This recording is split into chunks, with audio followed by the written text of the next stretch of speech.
Hey guys, Gary J here, and today we're looking at a StrikeForce Ferro rod, and this is actually a pretty nice one here.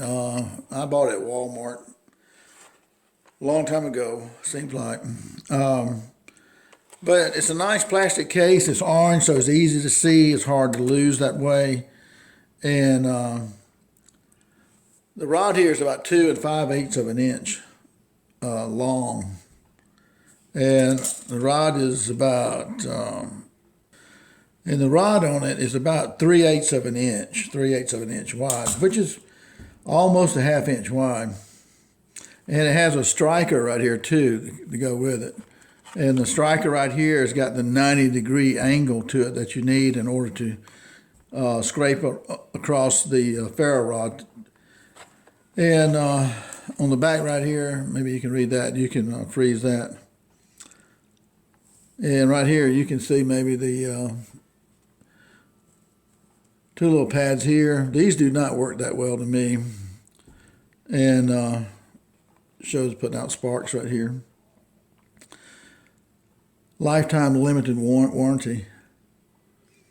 So, looking at this right here, it's actually big enough and hefty enough for me, and I like that about it. And you see the end right here is the 90-degree on all sides right here, 90-degree on these sides right here. And so you're going to be holding it not like this, but turn it at an angle so that 90-degree sharp edge right here catches it, okay? And on a ferro rod that's not been used before, it has a coating on it, so if you go across it and you don't get sparks, you just got to get that coating off, and then once you get to the metal, it'll spark. So that's what it looks like on the inside there. And then on the bottom right here, it had these 2 stuffings here, whatever they're made out of, I don't know, but they didn't seem to catch up very well. But this right here will come off. I like that about it. And so what I did was I put some lint from the dryer in here with some string and with some paper right here, hand towel paper. You know, pretty much like this regular hand towel stuff here. And the string is like this type of string. It's really tight string, and that string burns really well. So I had that in here. And so this works pretty good. That kind of clips on there. There is an opening here, so you could get water in there if you don't have the top of this on here pushed all the way down. So that would be one thing you'd have to look at. But it's very nicely made to me. I like the way it's made. And so it's big enough to really create some sparks. And I use a tinderbox here, and that's just an old chewing tobacco aluminum box. A friend of mine's got like 100 of them. Gave me a whole bag full of them one day, and I know there's a use for them, and finally figured out, well, I can use it for tinderboxes, and I use it for other things too, some of the small cables and stuff like that to go to your cell phone or earbuds and stuff like that. It's very protective for camping stuff. And I'll just show you how easy that works. If you set it up the way that I have this one set up, and I have one video on how to start a fire. And see right here, we just open this right here up. Now I put this tape on here so I don't want this thing like Jack in the Box to pop out. And so what I have right here, this is lighter wood, which comes from the pine tree, and it's very flammable compared to wood, and it has a turpentine smell to it. And this is a bigger piece right here. And I cut up and dug up about 5 pounds of this lighter wood the other day. So what we would do here is basically just take we take the top of the lid right here and put that there. And then we take a piece of paper from this, and then we take our string. Now, I added a lot of extra string, which you can cut that. And we'll take this paper out here. And this is your lint from your dryer. And you don't need but just a little bit of this lint right here. Just a little bit there. You set it right here. And you got a bunch of it here, okay? And so we take our paper right here from our hand towel paper. It can be bounty or anything, it really doesn't matter. And then we take our string, you see how that looks right there. We got to unravel that. And when we unravel this right here, we've got 3 main cords right there. Just fluff out each one of those a good bit. Make them real fluffy. Unravel them a little bit. And that way it makes them more combustible. And this string right here it's a tight string. See how it looks? It's really tightly woven and it's stiff. And that's a good thing. So we would take our string right here. We got a lint right here. We got a piece of paper on top of that from hand towel. And then we put this right here. And we can also take this lighter wood. We'll put it underneath that string. And these little slivers right here. Again, this burns really good because it's got a turpentine smell to it. And it works really well. So then we'll put our string on top of this right here. So that's all we need to get started right there. This string will burn really good. And we just pull this right here apart. Okay, so we pull this apart right here. Now you can take it like this right here. You try to control it. What you want to do, you can do it this way or you can do it this way. It may be easier for some people to do it this way. Don't do it like that. Turn that edge, that corner, needs to be on top of the rod, okay? That way that corner right here will scrape into it.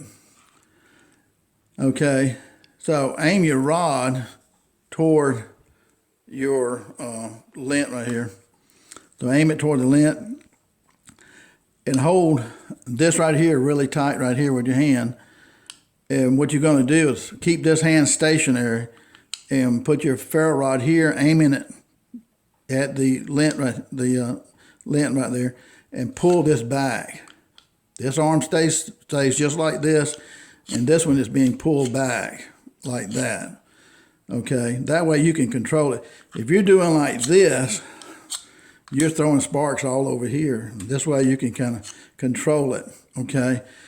If you have a new rod and you scrape it and nothing happens, it's got a coating on it, so it's not going to give you any sparks until you get that coating off, okay? So let's try this right here now, okay? And you want that lint kind of visible there. Okay.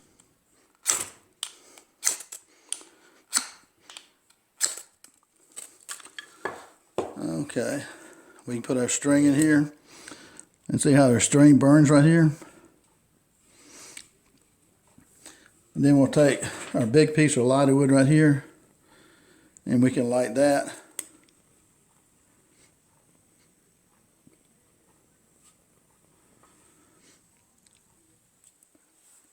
And this lighter wood burns really well.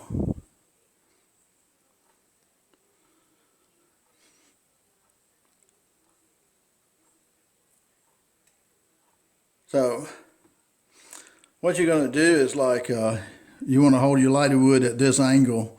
Say like if this is 12 o'clock, about 1 o'clock, that way it'll run up the wood right here and it'll burn. And then you can stick it in the fire wherever you want to. And this lighter wood that's down here, that right there is catching that right there.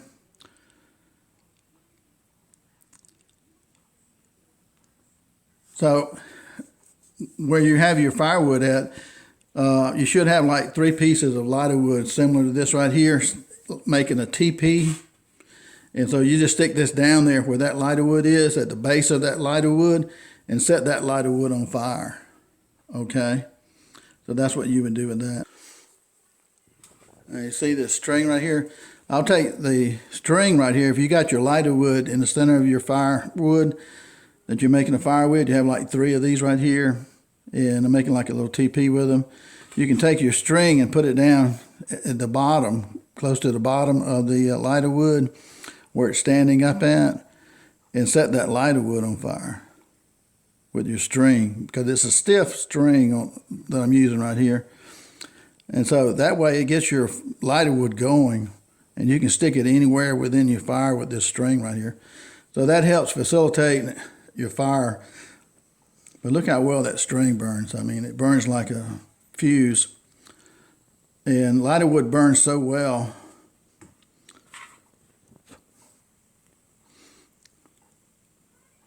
But it's got like, the turpentine that's sap from the pine tree that's in it. So lighter wood is a real must when you're trying to build a fire, especially if it's damp. Get where you want to go. Aim your ferro rod at your lint right here, okay? Kind of aim it there, and hold this hand still, and you're going to just pull this rod back like that. This hand stays still, and you pull this rod back. And when the sparks come out, they should fall kind of straight down right here. You got it at an angle. Okay, let's see how this goes.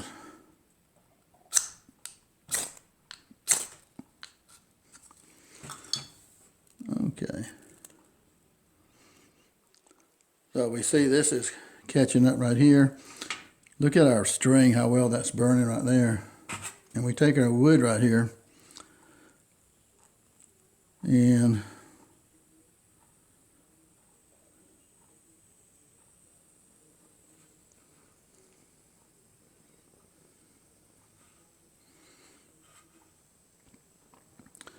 this string can help us get this wood going also, which is another good thing right here. And turn your wood at an angle like this right here. It burns better when it's, see, if this is 12 o'clock and this is 11 o'clock position here, keep the wood like 11 o'clock. You can use the Char Rag. And there's a technique for making Char Rag. And Char Rag is basically like clothing material that you roll up real tight, and you put it in like a tin box, a little bit bigger than this, and put a hole in that tin box and put it in the coals, and flames will come out of it. It'll get rid of all the gas and stuff inside those clothes and kind of charcoal them, and it makes a good fire starter, a lot like this lint right here. So, and I don't know if I showed you or not, but when you're using lighter wood or any kind of wood, make sure you feather it. Just make some indentions right here. That's how hard this stuff is right here. You got to be careful. You need a sharp blade. And I sharpened this one. And you get it on the corner. And this is called feathering right here. And see, the smaller it is, the easier it is for it to catch on fire. And, you know, you put a match, this right here, it's harder for it to catch on fire if it's just regular wood. But if you feather it, that little sections here, they catch on fire real quick. So the key to starting a fire is start off tiny and work your way up. And don't try to use too big a wood right off the bat. Start off with real small twigs and stuff like that. And these little shavings from here. And it's real easy to build a nice fire.